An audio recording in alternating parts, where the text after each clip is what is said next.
mas mainam para iwas disgrasya. Ito ang binigyang diin ng ilang Kidapawenyos na nakapanayam ng Radyo Bida hinggil sa ipapatupad na bagong speed limit sa mga pangunahing kalsada ng lungsod na layong bawasan ang aksidente at gawing mas ligtas ang biyahe ng publiko. Para sa kanila, malaking tulong ang mas mababang speed limit para maiwasan ang mga madalas na aksidente at para maging mas responsable ang mga motorista sa pagmamaneho. Gayunpaman, may ilang pasahero ang umapilang repasuhin ang speed limit dahil masyado umano itong mabagal at posibleng makaapekto sa performance ng makina, lalo na sa mga sasakyang nangangailangan ng tamang buwelo para hindi mag-overheat. Hiling nila na pag-aralan ang posibleng adjustments, particular na sa mga kalsadang hindi matao. Samantala, nagbigay payo naman ang ilang mga drivers sa mga pasahero na sumakay ng mas maaga upang hindi malate dahil hindi na maaaring magpaharurot sa mga lansangan. Okay naman siguro ang speed limit ipatupad ni Mayor kay una na karon sitwasyon nga grabe ang mga single, mga kutsi kusog yung magpadagan. Kanang 30 diri kusog na maging 30 gani.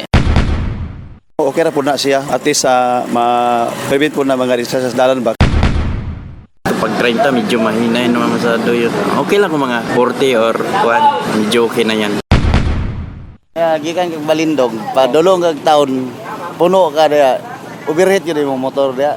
30 lang yung dagan di yung kakahunat yung motor dia. Daot yun yung makina dia.